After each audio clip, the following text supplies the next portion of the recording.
It's not playing the game. It's winning that counts. Yeah, baby. We're going to go out there and win. This is Just Win Bets, baby. Just win, baby. With JoeDaFan and Shane O'Mac. How do they keep winning? Live on the Sports Bet Winning Network. And here we go. Welcome. It is Just Win Bets, baby, on the Sports Bet Winning Network. JoeDaFan alongside Shane O'Mac. We are live in studio from Virginia. A busy 30-minute program lined up today. We will go around the league of the NFL and talk about what is going on in the NFL world. Our recap of our weekend plays in 10 minutes. And our best bets for the evening in 25 minutes for now. But we begin, Shano, with someone had to take the Arizona job and the Raider job, and clearly they did. Yeah, so Mike LaFleur, former Rams offense coordinator. How about this, though, man? If you're an offense coordinator under Sean McVay, it's like a guarantee you're going to get a head coaching job, right? Yeah. Like his last 4 offense coordinators now have all become head coaches. So if you want a head coaching job, go there and be an OC for a year, and then you'll pop up and you'll be a head coach like the following year. But yeah, Mike LaFleur, he's going to be at the Cardinals, and then Clint Kubiak, who's going to be coaching in the Super Bowl this Sunday. He'll be going to the Raiders shortly after the Super Bowl celebrations, I'm sure. Right. And then going to the Las Vegas Raiders. Shana, what's your thought of talking to coordinator? I mean, look, the NFL, it's a business. We've said that from the very beginning. We run a business. That's a business. Everything is a business.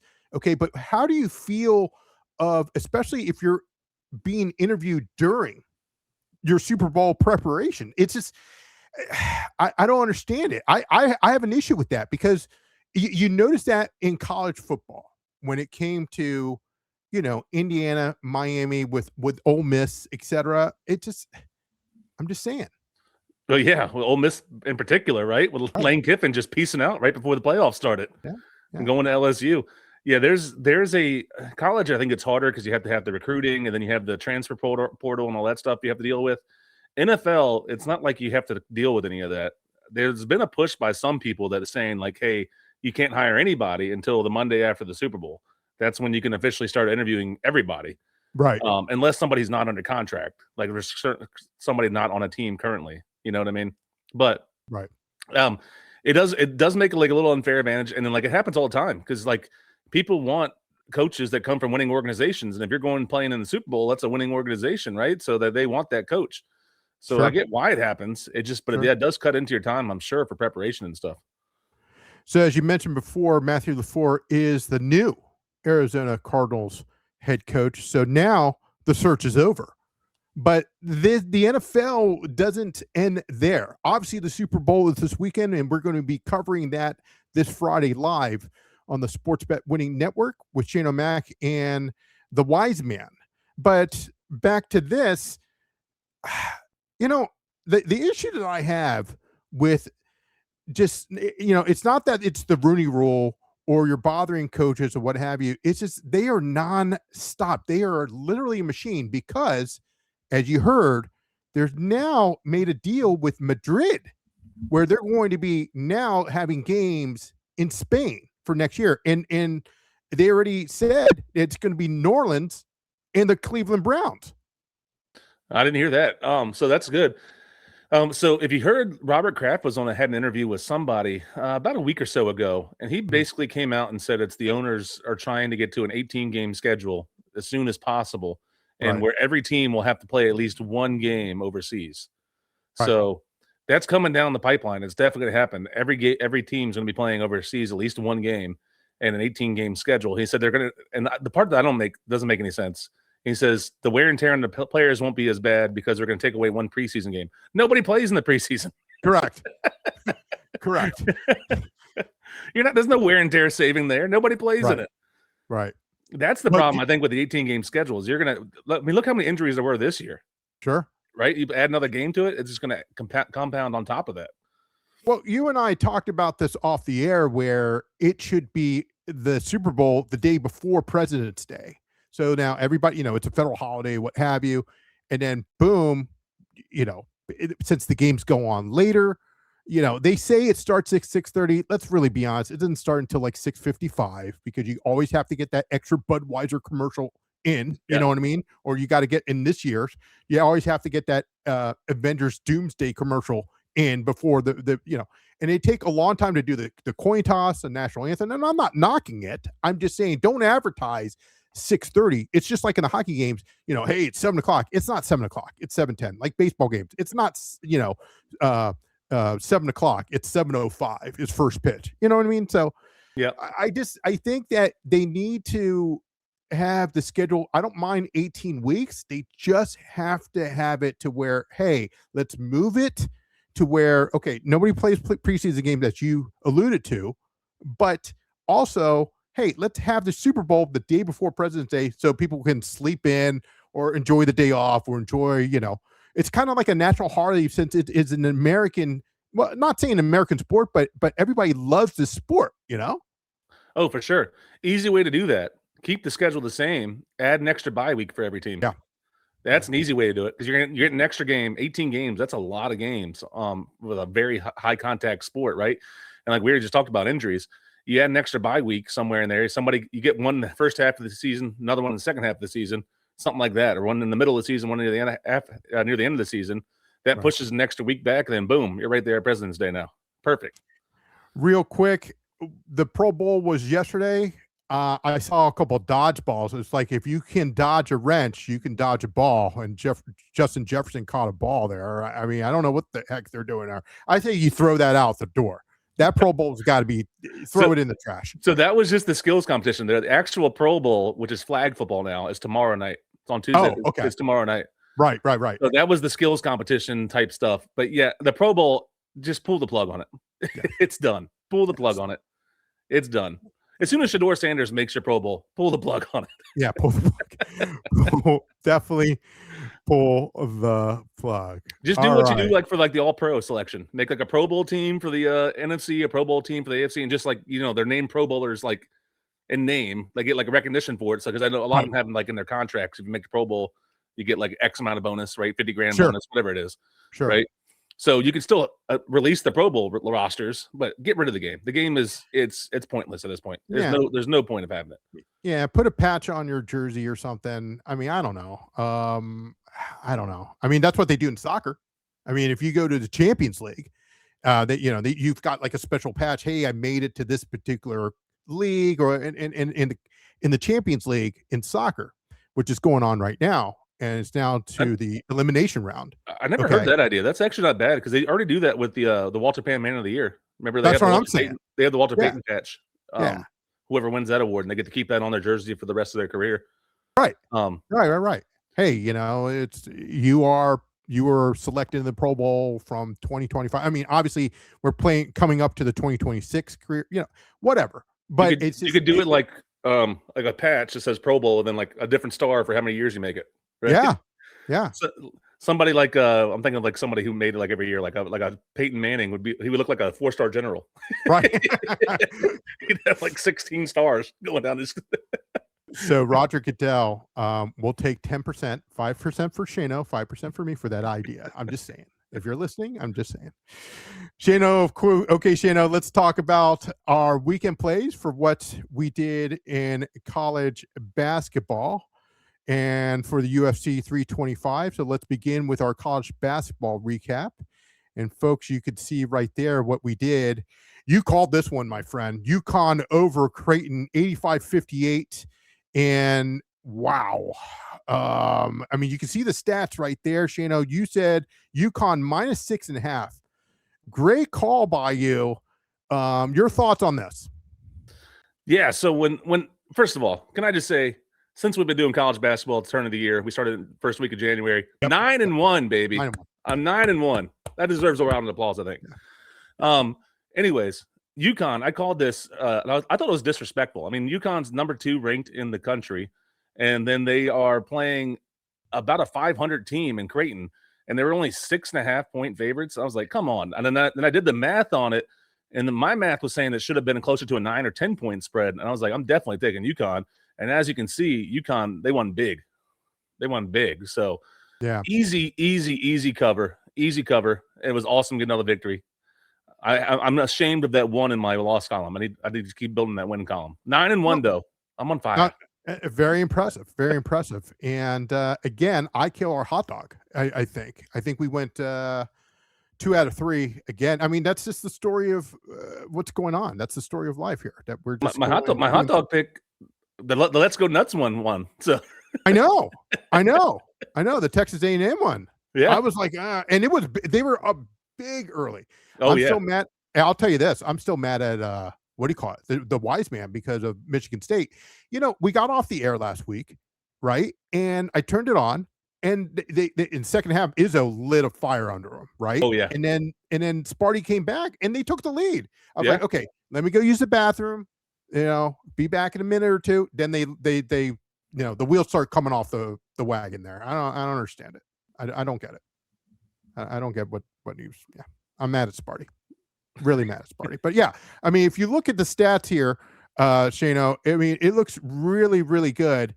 Where UConn, I mean, you're talking about, look at the stats here, 15, 16 points, 50, and they've got a bench. Yeah, they're deep, dude. They're deep. A lot of people give them like crap for being in the Big East because the Big East isn't what it used to be. But UConn, man, they're consistently good. And they always get good recruits, and they always get good players there for basketball. Not much of a football school at all, but for basketball, UConn's always up there, aren't they?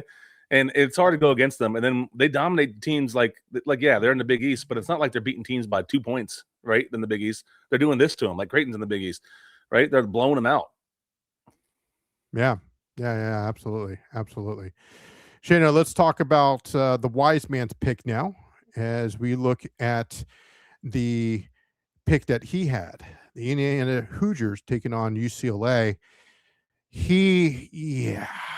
I feel bad. This is a bad beat for him in my book because it goes into double overtime.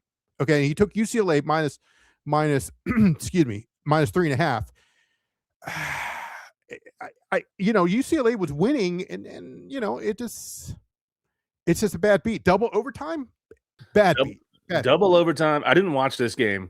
I have too much going on, but man, right. Yeah, double overtime game, super exciting. That looks like an NBA score almost there, 98-97. Yeah, it's like hard to get there in college sometimes, but that double overtime helps you. But yeah, I think UCLA was up at halftime by a decent amount, weren't they? When I looked at it, so yeah, it sucks for him, but he'll come back. Oh, he'll definitely come back. But he is of course. If you're 9-1, he is 8-2. So, like you said, he'll bounce back. I know he's a little bothered by it. But hey, you win some, you lose some, and this is, like I said, clearly a bad beat. And I'll tell you what is even more of a bad beat as we go to mine. I'm throwing that formula out the window here. I, of course, am talking about my play in Kansas and BYU. I have no, and here's the thing. BYU has kept it close. I should have went with the over. I was looking at the math when we were done, when we're off the air. We finished our live show last week. I said, I should have took the over. I just didn't pull the trigger there. Kansas showed up. I'm surprised. Yeah, I was with you because BYU, man, they've been playing really good ball lately. So I thought for sure they could at least cover as dogs there. Right. You got them at 4.5, right? So yeah, I thought for sure they would cover 4.5. They lose by 8, so that sucks. But I mean, yeah, they're a good squad. And look at Saunders there, man. 33 points, 10 rebounds, a double there. So I mean, great stats by him. But bad beat there. That just sucks. Over easily hit. Look at that though. Oh, overhit it easy. Overhit it way easy. That's why I was like, should I have taken the over? Should I have just taken, it was a lot of points. And I said on the show, I said, hey, if it's going to go 5, I'm taking the points. And, I got it at 4.5 and I was like, but, and it was close the whole game. And then these idiots started to fouling at the end. I'm like, what are you doing? The game's over. What are we doing? What are we doing? But, you win, like I said, you win some, you lose some. Carolina, they're playing right now behind me. And I figured, okay, but I should have known better as a huge Carolina fan. I've been a Carolina fan for over 40 years. And Herbert Davis now understands what's going on because he's like, hey, we got to get serious here. And Carolina is now, who's taking on Syracuse right now, are blowing the doors off of that team. So yeah, Hubert Davis, from Northern Virginia native up there too. Yeah, look at that. Where we're from. So they're up by 26, 66-40 at home, and for the taking on the Orangemen of Syracuse. But yeah, not a good calculation by me. I will get better. I will tweak it. I promise. But do you think Syracuse will ever go away from the 2-3 zone? No. you think that's just going to be a staple forever? Like Navy always runs the option. You think that's just going to be that's what Syracuse is going to do? I think it is like drilled in their head. They're like born with it. If you're in, what do you call it? If you were born in that area, or if you attend that school, you're born, and you're going to play basketball, you're born with it. That's all I'm saying. 2-3 zone only. 2-3 zone only. That's it. That's like if you go to Carolina back in the day, and I'm aging myself, you're going 4 corners and then they adopted the shot clock, right? Obviously. But Carolina used to go up, maybe by 10 about, hey, 4 corners. 4 corners. I didn't have a problem with that. Yeah. I had no issue with that. And to me, this was when where college basketball was amazing, where they would only allow, one team, it wasn't as big as it was before. You know what I mean? Or excuse me, as it is now. But I mean, I remember Lefty. I remember Jefferson Sports. It used to be on channel 20 locally, or channel 50 here. And I would take off, from college or from school, even from high school. I would just take, hey, Dad, I'm not feeling too good, because I wanted to see the ACC tournament. Yeah. I'm not missing that, dude. And now they've allowed, so many schools in, which I have no issue with it. It's just kind of like, holy cow, man, what are we doing? What are we doing? Shayna, let's, of course, move to UFC. Another great showing for UFC. Holy cow. An amazing viewership for Paramount Plus. But this one, we had the first round, Shano, but didn't have what you selected. Share your thoughts on that. Yeah, so Sal killed. Since we've been on DraftKings, they count it because it's just a first round finish. Oh yeah, you're right. I thought it was going to be a knockout though. Right. Sal killed. I mean, he's good both grappling and striking, right? So, and then Malarkey, he usually struggles with quick strikers, and he definitely struggled because he got finished in the first round. But Sal killed actually won by submission. I forget what minute it was in the second round. On the first round, it was like 2 minutes left or so in the first round, give or take. Yeah, somewhere around there. But and then in submission, definitely knew it wasn't going to go past that. I almost guaranteed that when we did our show on last week, right? So Salkill, man, he's good. He's a young up and coming fighter, undefeated in the UFC. They're trying to push him up that card quickly. Yeah, I'm sure he'll be trying to get probably like a #1 contendership fight next. Yeah. No, it was a good fight. Malarkey came out swinging. He did. And I was like, hold on now. I was a little worried about the bet. I was like, I don't know. He did. Yeah, he came out swinging for sure. But yeah, Sal Kid's so good, man. He's so good. And what's good about him is, like I said, is he can stand toe to toe with anybody. He can strike with the best of them. But then he also has the grappling skills where if he can take over a fight with his wrestling as well. So I mean, he's a really good fighter. Really good fighter. Absolutely. So we go 1-0 there. Let's move to our next fight, of course, Tuivasa and Teixeira. I cannot believe this went the distance, Shino. No. Nobody had that. No one had that. Nobody had that. I tweeted that out and had like a couple thousand views on X. And I was like, if anybody has a bet slip where this fight went the distance, I was like, please send it to me because I want to see it. Because there's I don't think anybody saw that coming. Yeah. I don't No. think anybody had that coming. I thought, because both these guys are knockout artists, right? Right. And a couple times it got a little iffy for both of them. Sure. A couple times. Sure. But yeah, nobody saw this one going the distance. I think across the board, people got that one wrong. Well, it's not only that. When they started to kind of like not tackle each other, but they were on top of each other, you're talking 250 easy, almost 3 bills on top of you, on your back. Holy cow, man. I mean, it's not like, okay, hey, it's 10 seconds, 20 seconds. We're talking minutes. Yeah. And you saw that from Tuivasa. You did see a little bit from Teixeira, but we got this one wrong. Shano, you predicted what for this one?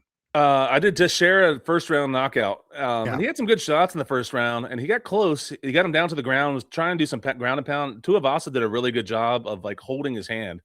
And if a heavyweight can do that, I mean, his heavyweights are strong guys. He was holding Teixeira's hand, so he didn't have his dominant hand to try and like do the ground and pound there to get the TKO. So he kind of just waited out the first round there.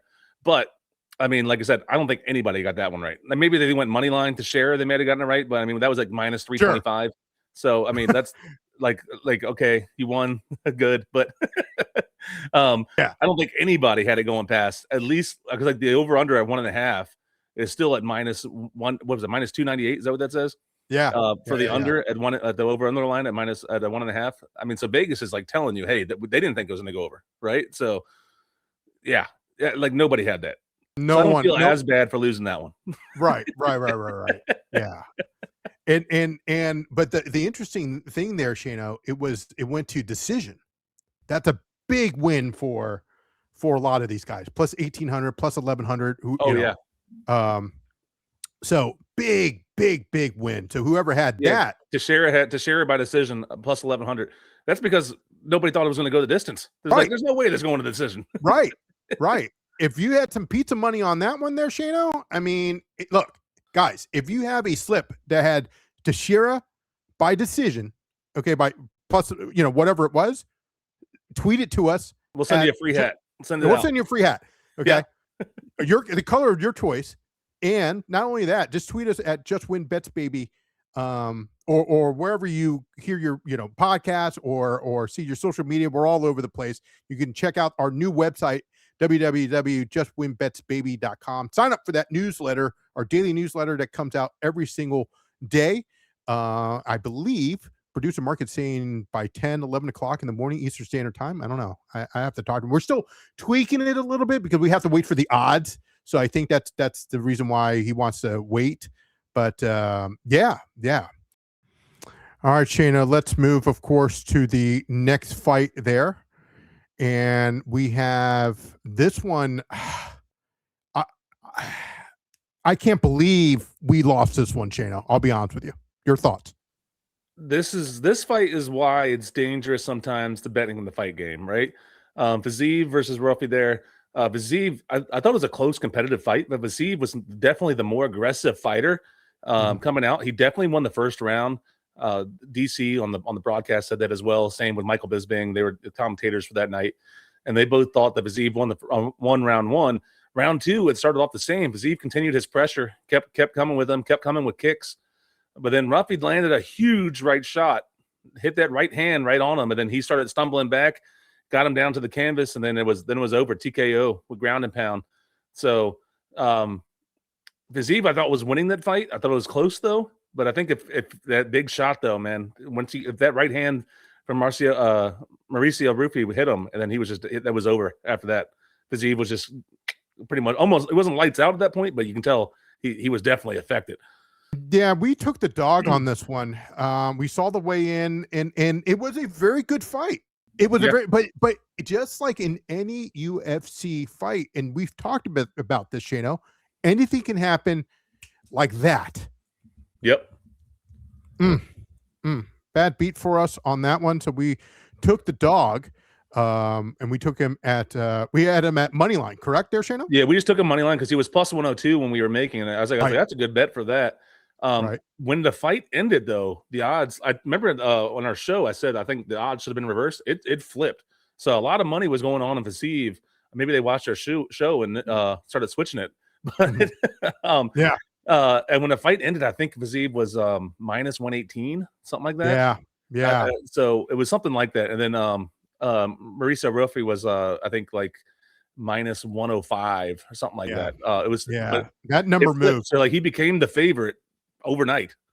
So a lot of money started pouring in on Viziev. So but yeah, I mean that's the dangers of the fight game sometimes, man, is all it takes is one punch. And Marisa Ruffy, man, he can punch. So he hit him with that right hand, and then that was over. That, of course, that not only was a bad beat, but that's what happened when the number changes there, Shannon. You got to be careful for that. And bettors, you have to be careful. You got to look at the numbers. It's kind of like the stock market, right? So if you start seeing a 20 cent, 30 cent blow, it's like, uh-oh, something's going on. Maybe he had an injury, maybe he tweaked something, warm-ups. I mean, it happens. It's not just UFC, it's in any sport that you see. It's like, uh-oh, when you see something, hey, you may want to either cash out or I'm going to let it ride. I don't believe the reports. I don't believe. Okay. But this one was moving in our favor, though. So that was good. Right. Yeah. Right. Yeah, that one was definitely moving in our favor. Right. Right. Shana, let's talk about this one here. The Hangman, Dan Hooker, taking on the Frenchman, Benoit Saint Denis. What a match. Yeah, I told you I thought this was going to be the fight of the night. And I still think it was. It was super entertaining. Dan Hooker, man, he has a heart. He goes after you. Saint Denis, though, good God, that guy is good. That guy is good, man. He went for a submission early in the fight, didn't get it. We had him by TKO or submission, the double chance. Right. And he finished him, so he won by TKO. He got on top of him and just was raining down elbows. Yeah. Just raining down elbows on him. Yeah. I thought they should have stopped the fight a tad earlier. You know, Herb Dean, who was the ref, as you know, right? Yep. I think he was waiting. He was waiting to see maybe if the Hangman would have just said, okay, hey, look, hey, but it's like, dude, you gotta fight. You gotta fight back. Yep. You gotta fight back. And you heard him say that last like 20 seconds of the fight or so. He's like, hey, you got to fight back or I'm calling it. And then he just called it because he was getting messed up down there with those elbows. Yeah, especially with those elbows. I think he hit one right on top of his head, which is a little illegal, right? But I was just concerned. I was like, man, you got to call it, man. Even DC was saying it, dude. You got to call it. You got to call it. Yeah. Yeah, when someone has that dominant position and is just messing them up like that, you got to call that pretty early. You have to.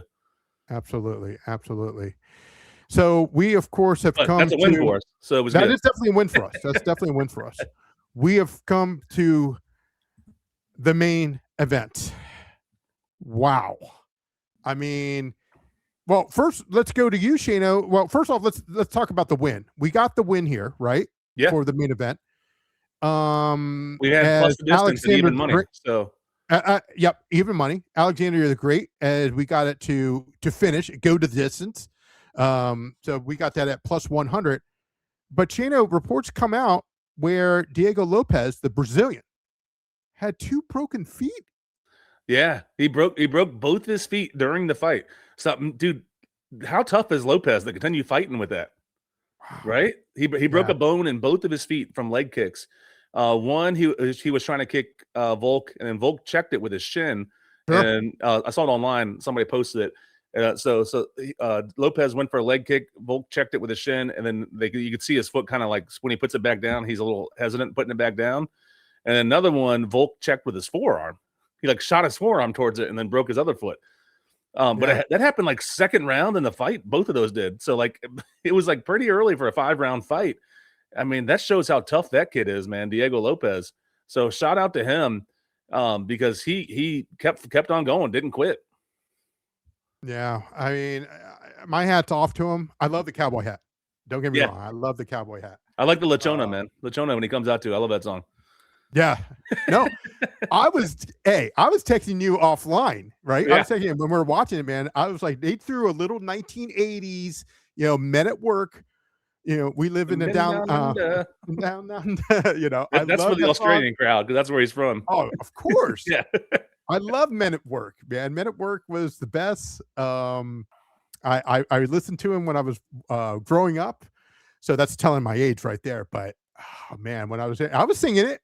I haven't heard it in a long time, obviously, right? But I was singing it. I was like, okay, Man, I come from the down Linda. it might be time now too for people to literally thinking about Volk might be like the GOAT of the flyweight division here too. Or that's sorry, the featherweight division, right? If you think about Volk, he only has 3 losses in the UFC. 2 of them are from the same guy, Islam Makhachev, and that's when he fought up a weight class. He fought at lightweight for those, so he's moving up a weight class against a bigger fighter, and he lost those. And then the other fight he lost was Ilia Topuria, and then he fought that on short notice against Islam. He lost to Islam by knockout, and then he took that on short notice against Topuria, and then. When you get knocked out, sometimes it takes a while to recover. I don't know if that was the smartest business decision for him to take that fight on short notice. After getting knocked out, your brain needs a good few months to recover there. And he took that after I think it was 3 months. Usually they recommend 6 months after getting knocked out, right? So maybe him and Topuria fight again. Maybe we'll see. But I mean, he is dominant in that division, man. He is so good technically. He's a good striker. He can wrestle. Great counterpuncher. And I told you his defense is incredible. And he broke Lopez's both of his feet with his defense by checking his kicks. I mean, it might be time to discuss that he might be the GOAT in that division. Yeah, absolutely. Well, Shano, we've come down to the last part of the show here. Our best bets. What's going on in what we have here? I will go first, of course. I've got a little pizza money on the Philadelphia 76ers as they take on the LA Clippers. They travel, of course, to the LA Clippers tonight. So that's going to be on a little bit later this evening. And also in the NBA, I have the Houston Rockets -5.5 over the Indiana Pacers. I did some hockey as well. I know that we weren't on the same page on that one, but that's okay. Shano, tell us your 2 best hockey picks that you have going on for this evening. One of them was the Utah Mammoth against the Vancouver Canucks. The Canucks are terrible.